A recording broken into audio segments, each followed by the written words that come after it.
Hi guys, what's up? It's Alex here, and today we're back with another race preview. This will be a preview for the 2013 German Grand Prix from the Nürburgring. Now, the footage you're seeing in the background is actually quite old. It's from the start of the year, maybe even from last year, and I haven't been going go-karting recently, so I haven't actually got the chance to record any new footage. So here we go, this is this old footage. Hopefully it's still enjoyable. It was in the wet conditions, so a little bit crazy, but hopefully you do enjoy it, as it was a little bit different. The camera is pointing down a little bit, so I'm sorry about that. But it's still interesting. But yeah, it was a pretty crazy British Grand Prix yesterday. Now, I did do a race review, a brief race review, about 4 or 5 minutes long yesterday, so I'll leave a link to that down in the description if you want to go and check it out. And it was a pretty crazy British Grand Prix. The British Grand Prix normally isn't actually the greatest Grand Prix because Silverstone is a track that it's very hard to overtake at. So I don't think we went into that race really expecting to have the most action-packed thrill of a race, but it was actually probably the best race of the season so far, in my opinion. But that was helped down to the number of tyre delaminations and everything, which was not nice to see.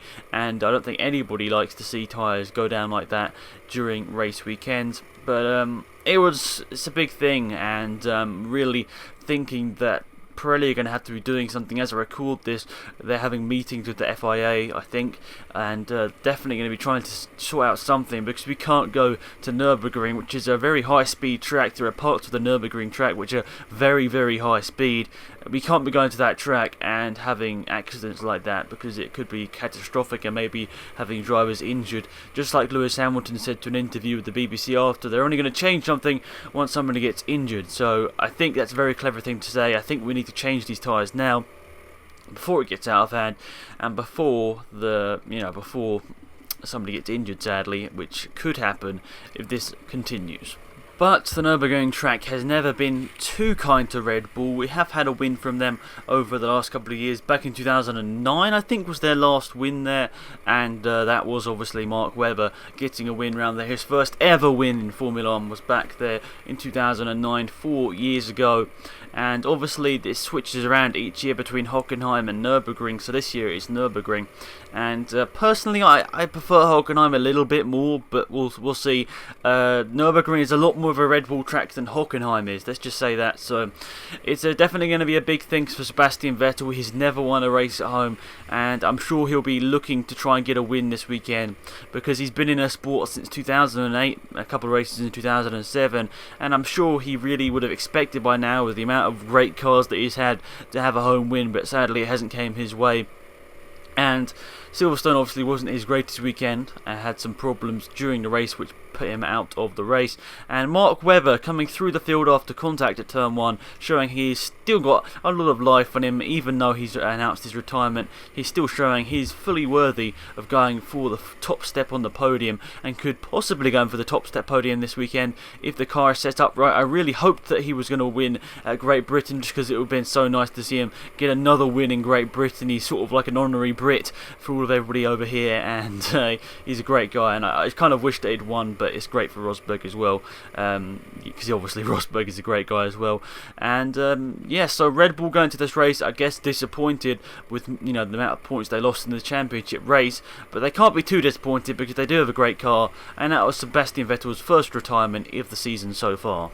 Next up, let's talk about Ferrari, because they went into Silverstone, I'm expecting, not really thinking about getting many points, but getting 2 cars in the top 6 was not bad whatsoever, and obviously getting Alonso on the podium was key for their championship hopes, and obviously brought them quite a lot closer, I think within a race win now, of Sebastian Vettel in terms of points. So it was a big weekend for Ferrari. They obviously didn't expect to outscore Vettel, but they did, so that was a good weekend for them. But I'm not sure. Ferrari really have looked down on pace. Ferrari couldn't keep up with the Red Bull or the Lotus when they were in the same situation. Even the Force India, to be perfectly honest, Alonso really couldn't keep up with in pure race pace. And Ferrari are dropping backwards whilst other teams are coming to the forefront, like Force India and also Lotus, Mercedes.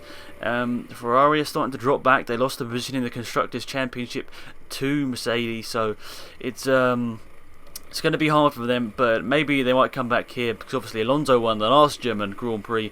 Maybe they'll come here expecting good results. Maybe they're going to bring updates, who knows, but it certainly doesn't look too bright for Ferrari after a bit more of a stronger weekend than expected in Great Britain. Next up, we'll talk about Lotus, because they've been running quite strongly in the last couple of races, but really haven't had the best race pace, to be perfectly honest. And they were looking like they could have got a podium here, or last weekend, sorry, in Great Britain.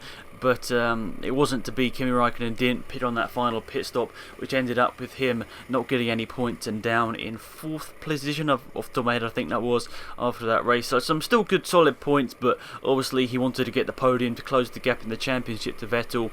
And really it's starting to look a lot like last year, where it's Alonso versus Vettel for the championship. And who knows who's going to come out on top. I think Ferrari don't have as strong a car as they did in terms of Ferrari, in terms of how they were against Red Bull last year. Red Bull were nowhere near as fast as they were this year, and going into Hockenheim last year, it was pretty much equal pegging between Red Bull and Ferrari, in my opinion. But this year, Ferrari are quite far behind and looking a bit risky of not getting as many points in this race and maybe losing points to Red Bull and Vettel once again. So we haven't actually talked about the car that won the British Grand Prix, Mercedes. They've had an absolutely amazing couple of races in the last couple of weekends. They've sort of figured out their tyre problems, but really haven't solved it. They've sort of maybe got like a patch, but they haven't really solved it in general, because they still had the lamination with Lewis Hamilton's car in the British Grand Prix. It might have been down to tyre wear, that might not have been. We're not 100% sure at this moment. If you know, you can leave it in the comment section, that would be awesome. And I'm just interested to see what really happens, because Mercedes, they're normally not very good on their tyres, but they still won the British Grand Prix just. But a couple more laps and they definitely wouldn't have, because Mark Webber was on one hell of a charge to the front, and it was just unlucky he didn't have that extra lap for him. But Mercedes probably go into the Nürburgring race expecting a pretty similar race to Silverstone, and I wouldn't put it past them to be on the front row once again, probably up there with the Red Bulls throughout the race as well. They might have had this extra week now, might have been an extra week and maybe a pivotal week for them in the championship, as they might find a problem to their tyre problems. But who knows? Hamilton and Rosberg, very fast drivers. I expect them to be up there fighting for the podium, and maybe even Rosberg more than ever now, because this will be his home Grand Prix and maybe his only opportunity to win his home Grand Prix. Well, technically he's already won Monaco where he lives, but you know what I mean. He's from Germany, and I guess he wants to win the German Grand Prix. Next up, let's talk about Force India, because they've had some really strong weekends this year in general, really. They've been very close to the podium, their race paces looked very strong. Not as strong as I expected in Silverstone, but still pretty good. Obviously Sutil up there all the time. He was always in the top 5 until the last safety car, and obviously he dropped back because he didn't put new tyres on. The rest fought his way from the back up into a points paying position once again with, was it 9th position? I think it was, somewhere around there. And it was good to see him get some points after really nothing he could do, and really good to see that finally the Force India are starting to think about this, that they can't keep having these problems. And obviously it wasn't a problem with in the actual qualifying, it was just being underweighed. So it's going to be interesting to see what Force India do next to pull the rest. Hopefully nothing, but we'll definitely see. I think Force India have great race pace. It's obviously Sutil's home Grand Prix. He's always run very well at the Nürburgring. Last race that he did there, I think he finished 5th or 4th, so he did very well the last time he went there. And I wouldn't be surprised to see him have a good result there, but to be honest, the luck has been sort of against Sutil this sort of year in general, and he has made some little mistakes. But yeah, Paul di Resta has looked fast, and I wouldn't be surprised to see the rest are up there, but it will be close between them two. And I think they went out of the British Grand Prix expecting maybe a little bit more, but happy with the result at the end of the day, beating McLaren once again and puts them ahead of McLaren by even more in the constructors. And overall good weekend for Force India, but German Grand Prix definitely a place where they want to extend that gap to McLaren once again, and obviously make sure that they can get 5th in the Constructors' Championship.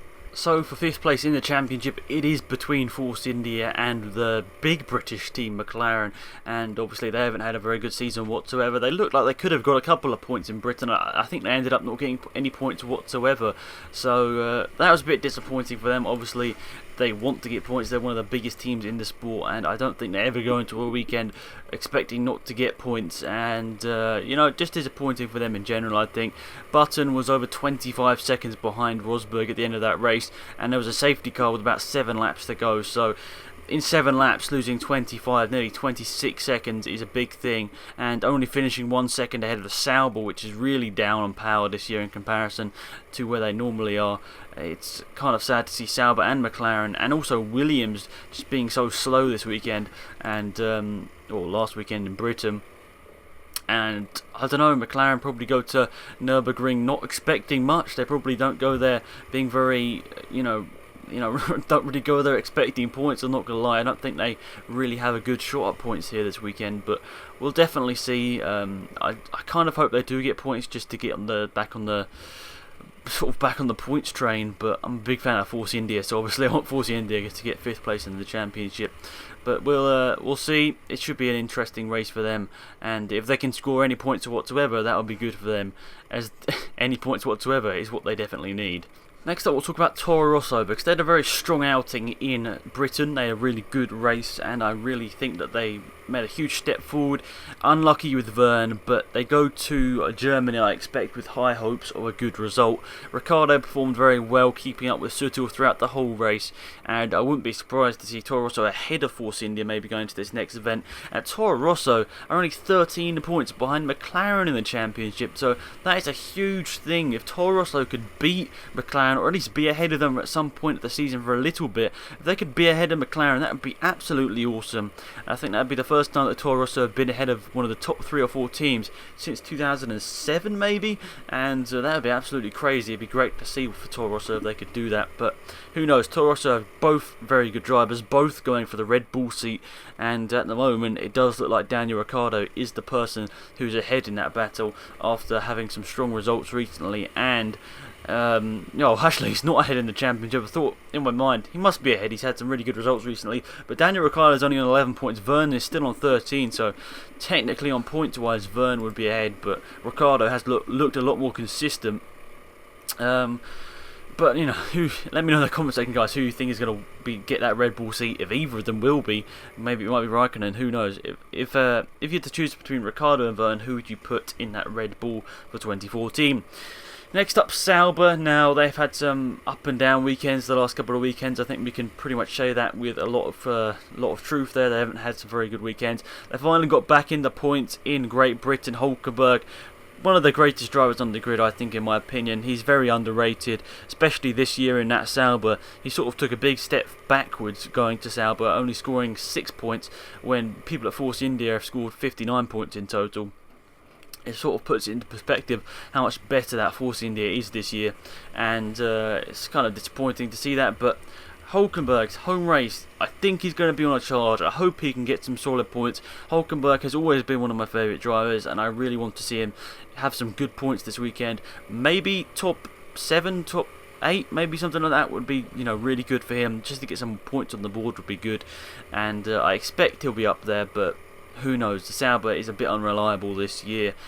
Next up, Williams. Now, they have been so close to points in these last couple of races. 11th and 12th in Great Britain. Maldonado only a mere second and a bit off the car in front of him, and that would have been in the points, and that would have been off Hulkenberg. So the Williams are definitely closing on Sauber, but that's sort of the only battle on track at the moment. Williams versus Sauber is probably the closest battle of teams we've got, and that sort of says a lot when it's the back couple of teams which are close, not the front couple of teams. But Williams, I really hoped they were going to get points. I put sort of a prediction down that Mark Webber was going to win. That didn't turn out right, but I also put a prediction down that Maldonado was going to get 10th, and he was only 1 second away from it. And I was kind of disappointed at the end of the day because I really wanted Maldonado to get that point for Williams, or Bottas. I would have really liked to see one of them in the points, especially they've had a pretty horrible season so far. And it was a bit disappointing, but I think they're going to Nürburgring hoping for a lot, but not expecting a lot, because the car really hasn't been the greatest this year. But anyway, to end off this video, we'll talk about the two back teams, Caterham and Marussia. We'll start off with Marussia as they're heading the constructors. They looked like they were making some headrows on the front guys, Williams and Sauber, in the first couple of races of the season, but it really hasn't materialised. Marussia really haven't actually done that well this year. They're ahead of Caterham, yes, but they really haven't had the good pace, which is disappointing for them. But if they can get 10th place in the constructors, they'll get some extra money, I think. But you know, it's disappointing to see after so many years. Obviously, 2010, 11, and 12. So that's 3.5 years nearly now. They've been in the sport, and they still haven't got anywhere near the points in realistic terms. It's kind of disappointing. As for Caterham, it's a pretty similar story. They haven't got any points, and they've been in the sport for a long time. So I don't think Nürburgring is going to be any substantial sort of turning point. It's just going to be a weekend like every other, I think, unless there's some crazy weather like we saw in 2007 when who was it that led the race in 2007? Was it? I can't even remember off the top of my head. It might have been Albers, I don't know. But yeah, so thanks for watching, guys. Hopefully you enjoyed it. Let me know what you think in the comment section. That's always appreciated. So yeah, thanks for watching, guys. It's been Alex, and I'm out of here. Goodbye.